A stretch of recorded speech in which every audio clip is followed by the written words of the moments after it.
আমার একজন অসুস্থ রোগী দেখতে যাই, আসার পথে আমার কিছু লোক অপহরণ করে নিয়ে যায়, নিয়ে যেয়ে মোহাম্মদপুর বেরিবান্ধে নিয়ে যায়, নিয়ে যেয়ে আমাকে অমানসিক অত্যাচার করে, পানিতে চুবায়। তারপরে আমরা উঠায় নিয়ে আসে, আর উঠায় নিয়ে আসার পরে আমার নেশাপানিও করায়। নেশাপানি করানোর পরে আমাকে বলে কিছু বক্তব্য দিতে, যদি বক্তব্য তাদের মন মতো দেয় তাহলে আমি বাসায় যেতে পারবো, আর বক্তব্য তাদের মন মতো না দেয় তাহলে আমার জান থাকবে না, মেরে ফেলবে। অস্ত্র মুখে ঠেকায় আমাকে দিয়ে কিছু স্বীকারোক্তি দেওয়ায়। তো আমি ওই কথাগুলো ওনারা যেভাবে শিখাই দিয়েছে মায়ের ভয়ে সেভাবে বলার পরে তারপরে ওনারা আমার গার্জিয়ান থেকে কিছু টাকা পয়সা নিতে চায়, ঠিক আছে। তো টাকা পয়সা টিয়া করে ও হয়রানি করতে চায়, তো টাকা পয়সা থাকে না তেমন, এই জন্য হয়রানি করতে পারে না। তো এক পর্যায়ে ওনারা আমারে আবার নিয়ে আসে শ্যামলী একটা হোটেলে, ও হোটেলে নিয়ে এসে ওখানে বক্তব্য দেয়।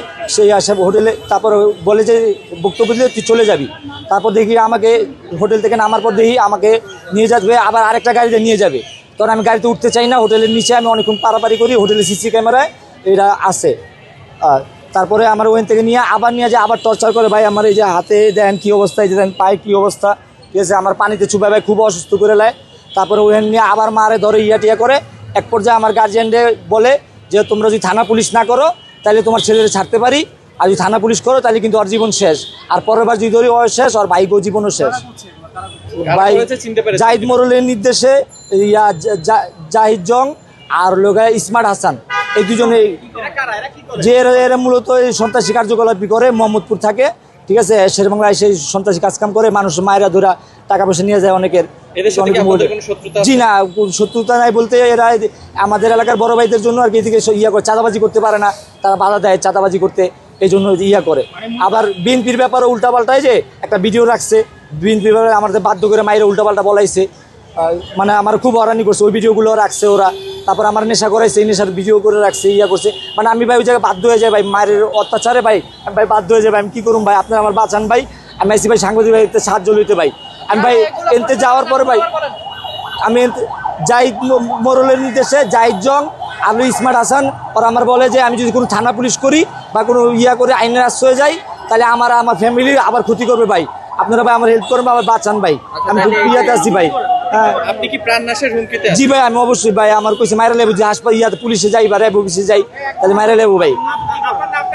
মূলত আমি মোহাম্মদ কাজী আরিফ, আমি চায়ের দোকানদারি করি। সাম্প্রতিক আমরা একটা ভিডিও দেখছিলাম যে আগারগাঁ ফুলবাজারে, আমরা একটা ভিডিও দেখি, ভিডিওতে দেখা যায় আপনি একটা স্বীকারোক্তি দেন, তাহলে সেই ভিডিও প্রচার ভাই অনেক অমানসিক অত্যাচার করে, অত্যাচারের ভয়ে ভাই আমি বলতে বাধ্য হই ভাই এইভাবে ভাই। তাহলে তিনারা যদি আপনাকে উঠাইয়ে নিয়ে যান তাহলে তিনারা কেন ভিডিওটা প্রচার করবে? ভিডিওটা প্রচার করছিল কি, আপনি কি খবর পেয়েছেন? জি ভাই, যেটা জাহিদ আমার ভিডিও করে বলছে, জাহিদ যেভাবে বলে ওইভাবে বলবি, আজ না বলস আমরা যদি আবার রুমে ঢুকি তাহলে তুই জবাই হয়ে যাবি গা, আর দেখছস না কি করছি এতক্ষণ, এর চেয়ে বেশি করুন। তখন ভাই আমি ভয়ে ডরে, জি ভাই ভয়। তারপর আমার গার্জিয়ানদের বলে যে যদি তোরা থানা পুলিশ করস তাহলে ওরা ছাড় মতো নাই, তাহলে বহুত সমস্যা হয়ে পড়ে, ওর ভাইকেও সমস্যা হইব, এগুলো বইলা পরে আমার গার্জিয়ান অনেক কান্নাকাটি করে। তারপরে ভাই আমার ভাই 20-30 ঘন্টা আটকে রাখছিল ভাই। 20-30 ঘন্টা একটা মানুষ যদি অত্যাচার করে ভাই কি অবস্থা হয় ভাই। ভাই এখন আমি ভাই জীবনের হুমকিতে আছি ভাই, ওরা যে কোনো সময় যে যদি দেয় নিজের কাছে আসছি তাহলে ভাই আমার ভাই আমি চাইতেছি ভাই দেন সুস্থ একটা ভাই এটার বিচার চাইতেছি ভাই, যেন আমি আমাকে ভাই রাত্রে মোহাম্মদপুর বেরিবান্ধে আটকে রাখছে, তারপর শ্যামলীর একটা হোটেলে আনছিল, হোটেলে সিসিটিভি ক্যামেরা ক্যাপচার হয়েছে নিচতলায়। আমি অনেক ভাই উঠতে চাই না ভাই, দস্তাদস্তি করছি, ওই জন্য ভাই আর দস্তাদস্তি করছি, মায়ের অনেক বেশি দিচ্ছে ভাই। ভাই ভোর সকালবেলা উঠাইছিল তো মানুষ কিছু ছিল, এরা ভয়ে আসতে পারে না, গ্যাং অনেক বড়, ওদের হাতে অস্ত্র টস্ত্র ছিল, মানুষ ভয়ে আসে না। 8 তারিখ ভোরবেলা জি ভাইয়া আমাকে বাধ্য করছে, আহত করছে। জি সব ধরনের অস্ত্রই ছিল ওদের কাছে। যদি বলেন যেমন অস্ত্র বলতে পিস্তল ছিল, ছিল প্লাস ছিল, কাটিং প্লাস ছিল, হাতুড়ি ছিল, পেরাক ছিল, তারপরে মনে করেন যে গামছা পেঁচা পানিতে চুবাইছে, মানে যত ধরনের অত্যাচার করতে পারে এরা। আমাদের শেরবাংলার লোকদের জন্য ওরা আর কি শেরবাংলা রাজনীতি করতে চাঁদাবাজি করতে পারে না, তা আমাদের বড় ভাইরা বাধা দেয় চাঁদাবাজি করতে আসলে। তো ওই বাধা দেওয়ার বড় ভাইয়ের সাথে আমরা এক এলাকায় থাকি, চলাফেরা আছে, চলাফেরা থাকার কারণে আর কি যে ওদের সাথে চলি, ওইটাই আমার দোষ, এই দোষই আমাকে নিয়ে গেছে। জি আমার কাছে মূলত চাঁদা কিছু চাইছে, ওটা আমার গার্জিয়ানের থেকে কিছু টাকা চাইছিল, ঠিক আছে। তো হ্যাঁ ভাই দিতে গার্জিয়ান বাধ্য হয়েছে ভাই ছেলের বাঁচানোর লেগে, ভাই দিছে ভাই 20-30 হাজার টাকার মতো দিছে ভাই। আমি হসপিটালে ছিলাম, হসপিটালে বেরোচ্ছি, বেরোয় ভাই একটা দোকানের ইয়ার কর্নারে একটু বসছি, একটা সিগারেট খেতেছিলাম। এর ভিতরে তারা হুইমুড় করে একটা গ্রুপ আসে, এইসব কয়েকটা লোকের খুঁজতে থাকে, পায় না। আমার পায় তুই ওগুলোকে চলস না, চল কয়া ভাই আমার উঠায় এই জায়গায় ঠেকায় ভাই। ঠেকানোর পরে ভাই কইতেছে তাড়াতাড়ি হুন্ডায় ওঠ, চুপচাপ না একটা সমস্যা আছে। তাই কিছু দূর হাঁটায় নিয়ে যায় ভাই, আমার হুন্ডা উঠায়। হুন্ডা উঠার পর আমার পিছনে ঠেকা রাখে ভাই, আমি কিছু করতে ভয় পাইতেছি। তখন আমার নিয়ে যায় মোহাম্মদপুরে, বেরিবান্ধে নিয়ে যায়, অনেক টর্চার করে। টর্চার করার পর ওখান থেকে ওরা আবার নেশাপানি করায়। করানোর পরে আবার একটু রিল্যাক্স করায়, মানে আমার একটু রিল্যাক্স করায়। রিল্যাক্স করানোর পর আমাকে শ্যামলি নিয়ে আসে, বলে শ্যামলিতে যেভাবে যেভাবে শিখাই দিচ্ছি এইভাবে যদি না বলস তাই তুই শেষ।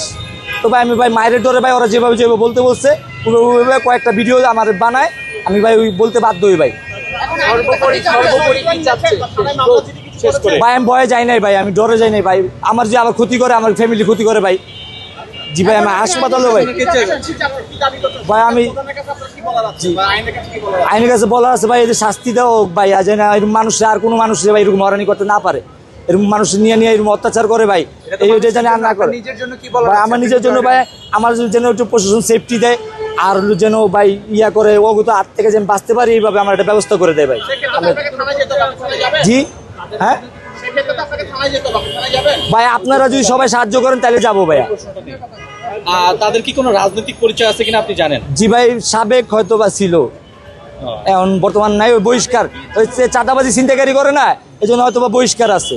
ঠিক আছে, ওকে ওকে ডান, শেষ করি। জানি না।